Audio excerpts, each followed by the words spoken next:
tahun kita tidak berkumpul dan tidak mengalami persekutuan seperti ini. Akhirnya berkat usaha banyak orang, saya tidak akan menyebutkan siapa-siapa karena ada di layar di sini. Saya tidak cukup jadi matanya untuk membaca siapa saja. Ada tentu saja Tuhan Yesus, ada Romo Eko, sudah ada di ruang doa, dan ada sponsor utama dan para sponsor lain. Dan kita punya singer yang luar biasa.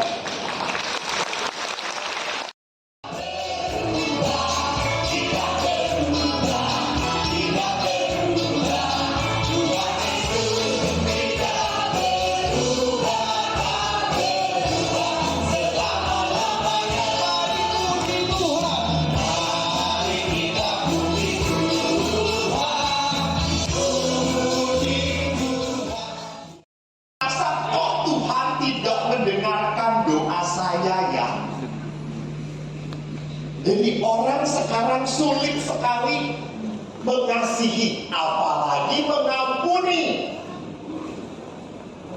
Karena di dalam kasih itu ada pengampunan, dan pengampunan itu yang paling berat. Dan lebih berat mana? Mengampuni romo paroki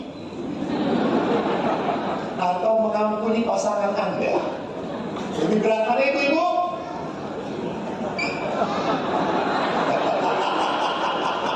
Bapak-bapaknya langsung mengatakan lebih berat mengampuni pastor paroki. Padahal kalau ibu-ibunya ngomong lebih berat mengampuni pasangan. Karena pasangan walaupun sudah menyebalkan tidak bisa ditukar tambahkan. Kalau pastor paroki menyebalkan, novena aja, setahun lagi juga dipindahkan. Saya tidak mengajari kesesatan, Yang kedua adalah apa? Banyak sekali orang-orang Katolik yang hidupnya tidak sukacita, berbeban, berat. Pergi ke Ekaristi hanya sebagai kewajiban. Maka di perayaan Ekaristi pun semua wajahnya tidak penuh sukacita. Kalau bahasa Paus, semua wajah yang ke Ekaristi seperti orang pulang dari kuburan. Apalagi kalau sudah bagian kolektif, makin berat saja.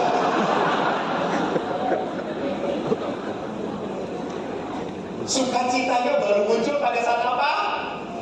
Berkat penutup. Yes, akhirnya romonya bertobat juga. Selesai misalnya, coy. Jadi inilah sebabnya, mari kita lihat kenapa kok orang susah bersukacita. Apa salahnya? Kita lihat, rupanya Bapak Paus juga. Tidak ada sih di situnya. Ini ada. Bapak Paus di dalam surat seruan apostolik yang dikenal dalam Evangelii Gaudium, nggak nyampe pakai ini. Dikatakan di artikel kedua, Bapak Paus Fransiskus mengatakan apa? Bahaya besar dalam dunia sekarang adalah apa? Orang-orang diikuti semangat konsumerisme. Apa itu konsumerisme? Menghabiskan dan menikmati. Kalau udah bosan, buat. Sama dengan pasangan juga kayak gitu. Maka beberapa orang berdoa di depan Bunda Maria setelah 15 tahun perkawinan.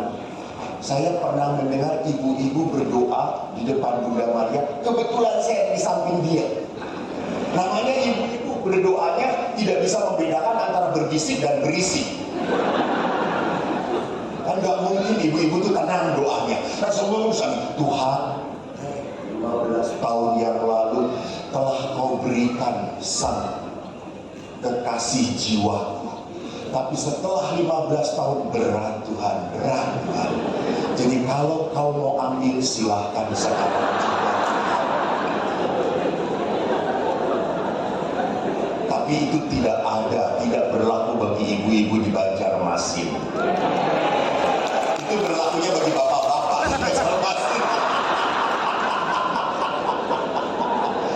Jadi itulah sebabnya kenapa banyak sekali pasangan keluarga muda bentrok sedikit, merasa kita sudah tidak cocok, bubar, tidak datang ke Bapak Uskup. Bapak Uskup minta anulasi. Sedikit-sedikit anulasi, menderita, sakit hati sedikit, lapor pada ibunya. Maaf, ibu mertuanya pun kadang-kadang jadi setan juga. Ibu mertua pun berkata, ya sudah, kalau tidak cocok pulang aja nak, pulang. Tinggalkan si borokokok itu, tinggalkan. Ini kan nasihat macam apa gitu ya. Jadi merasa bahwa kalau sudah tidak bisa apa-apa lagi, sakit, udah Tuhan gak kuat gitu. Pasti Tuhan pun di atas akan berkata, yang milih kamu, yang milih kamu. Jadi Bapak Ibu terkasih, lihat bahwa hati-hati di dalam gereja, di dalam kehidupan, kita seringkali melihat orang-orang yang terbelenggu hidupnya kepada apa? Kepentingan dan kepedulian diri sendiri. Jadi kalau orang hanya memikirkan dirinya sendiri, pasti tidak punya waktu untuk memikirkan orang lain. Ibu-ibu, bukan di sini, sekali lagi bukan di sini, sibuk memikirkan episode selanjutnya drama Korea. Gimana dia ya? Aduh, jadi cerai enggak ya? Kalau cerai bareng dengan saya saja, saya mau deh.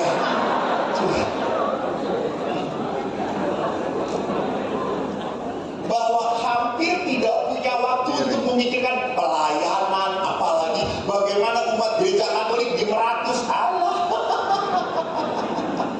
tidak menarik itu. Kita terlalu memikirkan kalau punya hoki besar, untung besar, kita mau ziarah kemana, kita mau pergi kemana lagi. Itu yang kita pikirkan.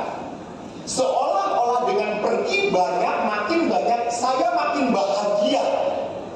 Saya makin bahagia. Dulu saya berpikir kalau sudah jadi romo pasti bahagia. Saudaraku, rupanya tidak. Dan saya berpikir setelah jadi romo terkenal, saya lebih bahagia. Rupanya makin menderita. Apalagi nanti kalau sudah sesi foto-foto dengan ibu-ibu. Aduh Tuhan Yesus. Ibu-ibu tahu Bapak Uskup para romo, doa saya adalah Yesus engkau andalanku. Itu doa saya. Saya selalu, karena kalau dipoto ibu itu lengket kepada saya, semua ditempelkan. Dia pikir saya ini tembok yang tidak punya perasaan. Nempel, ayo romo. Saya cuma, Yesus engkau andalanku, Yesus. Jadi semua yang nempel saya anggap lato-lato.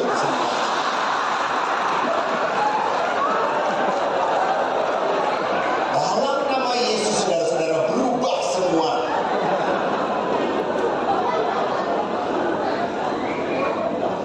Jadi perhatikan di sini bahwa kalau kita hanya berpikir saya bisa bahagia kalau ini, kalau itu, maka saya tidak pernah punya waktu untuk membahagiakan orang lain. Dan lebih bahayanya apa?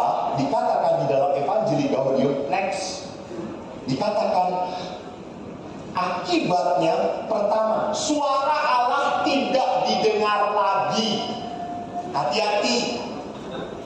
Sekarang masa Prapaskah, ya, masa Prapaskah itu cirinya bertobat. Beberapa minggu lagi Anda harus pengakuan dosa. Dan di Bandung, kalau pengakuan dosa, umat selalu cari romonya tua, mau mati, budak. Pasti. Dan tidak dikenal. Jadi dosa seperti apapun, 3 salah Maria, 3 salah Maria, 3 salah Maria. Selesai. Saya pernah di katedral membantu pengakuan dosa. Saya sedang duduk tenang-tenang.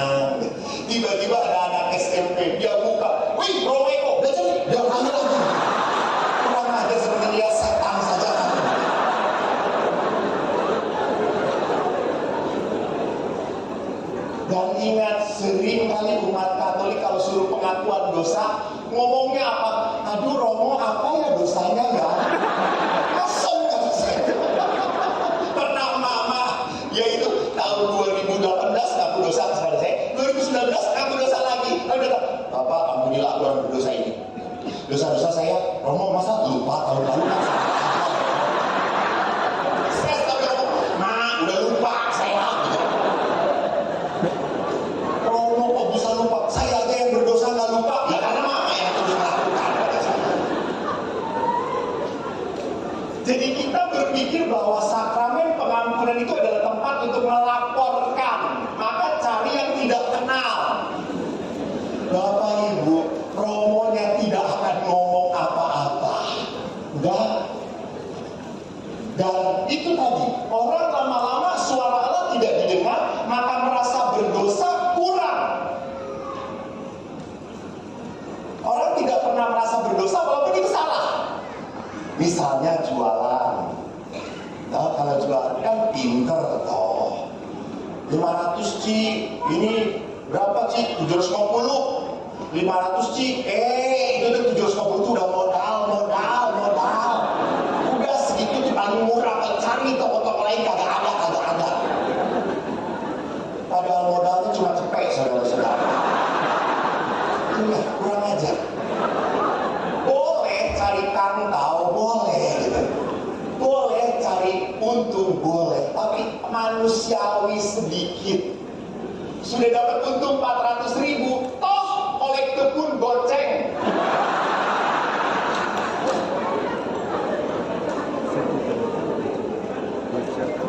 Jadi lihat, orang tidak merasa tidak enak kalau melihat kesalahan. Nah, wajar aja. Yang lain juga kayak gitu. Pernah anak SMP saya tanya waktu di rumah retret, anak-anak, ingat menyontek itu dosa. Kamu tahu reaksi anak-anak? Oh, dosa? Masa dosa? Nyontek itu sebagian dari iman, Romo. Atas itu kenapa sebagian dari iman? Lu kita berdoa pas ada saat nyontek, Tuhan semoga gurunya nggak melihat, semoga gurunya nggak melihat. Kita berdoa terus semua. Nyontek itu dosa kalau ketahuan. Dosanya apa? Apes. Hati-hati. Lama-lama orang tumpul pada rasa bersalah. Dan yang kedua adalah apa? Sukacita Tuhan tidak dirasakan lagi. Maka orang itu cari kepuasan. Mas, lebih baik jangan gambar saya, di gambar saya jelek. Ini tulisannya aja. Tulisannya aja multimedia. Oke, thank you. Nah, itu lebih bagus. Next. Ya. Yang kedua, akibatnya apa? Sukacita kasih Allah tidak dirasakan lagi. Orang tidak menikmati rahmat kebaikan Tuhan lewat apa? Lewat doa dan sakramen. Orang datang ke gereja karena apa? Wajib. Maka tidak aneh kadang-kadang di gereja pun ada umat-umat tertentu. Saya pernah lihat, kan biasanya kalau konsentrasi atau krik, umat kan sebelah sujud toh. Ada bapak-bapak bawa handphone. Lalu saya di belakangnya sedang sebelah sujud, jadi saya menyembah handphone bapaknya.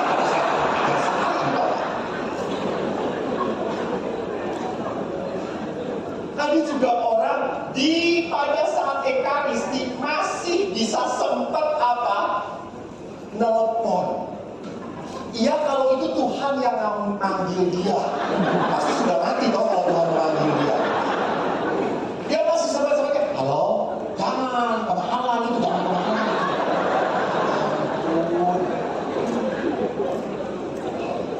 Apakah bisnismu akan mati kalau kamu 1 jam matikan handphone kamu? Tidak toh. Kenapa kita berat untuk memberikan waktu kepada Tuhan? Karena kita tahu yang membuat itu lihat. Ini kalau multimedia kurang amplop tuh kayak gini, nggak bisa lihat. Saya 2 kali lipat, coy. 2 kali lipat berbayar. Jadi perhatikan, sukacita kita akhirnya tidak di dalam Tuhan lagi. Saya ingat, saya syukur kepada Allah, saya lahir dari sebuah keluarga Katolik. Dan ayah saya tentara keras banget. Saya orang yang terluka oleh ayah. Saya marah, saya jengkel dengan ayah. Karena ayah punya anak 4 yang paling tidak dibanggakan adalah yang di depan ini. Dia tidak tahu sekarang jadi YouTuber.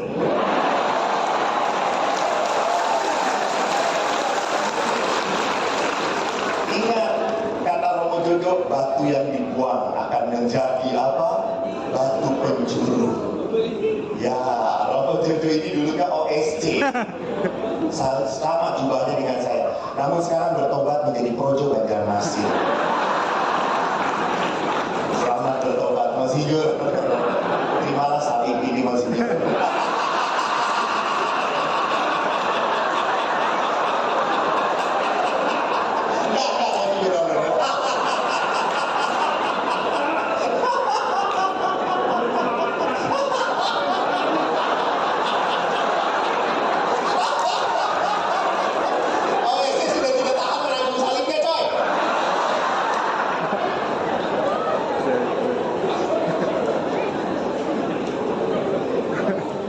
Jadi waktu saya kecil dididik oleh ayah itu selalu setiap hari rosario saya dengan ayah. Dengan 4 anak itu rosario, dan ayah juga bilang rosario. Hampir semua anak mulutnya kayak apa, kayak dikondein. Rosario. Maka kalau udah rosario kita salam Marianya cepet-cepetan. Salam Maria berapa tuh sedang Santa Maria berapa anak kami yang bisa. Kita jengkel sudah kebagian ayah. Ayah itu sangat devosional. Salam Maria. Lalu kita cepat.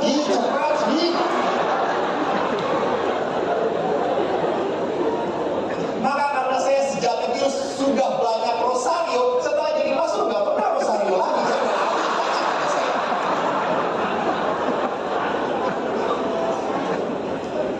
Jadi lihat bahwa bagaimana kita seringkali sukacitanya bukan di dalam doa, bukan di dalam pelayanan, bukan di dalam perbuatan kasih, tetapi di dalam apa? Hal-hal yang menyenangkan. Ciaba, hal sesenci, apalagi yang namanya santan.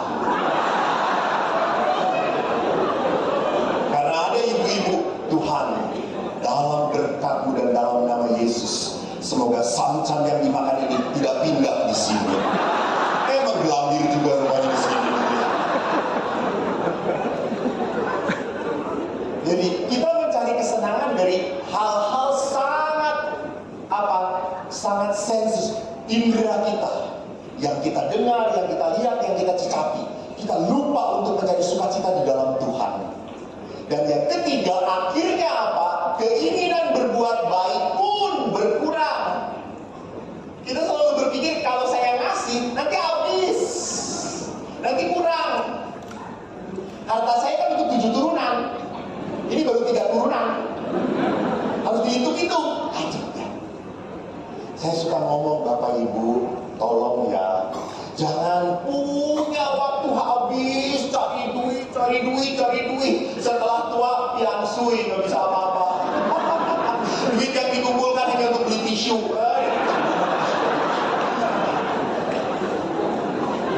Diajak kemana-mana pun Anda nggak akan menikmati, betul apa tidak? Jadi Anda yang capek-capek yang menikmati, anak Anda bodoh. Tolong, Anda kerja keras, nikmatilah dan berkatilah gereja. Berbagilah dengan gereja. Jangan cuma tepuk tangan, itu amplop diisi nanti. Enak aja tepuk tangan. Ini tugas berat dari Bapak Uskup saya. Next.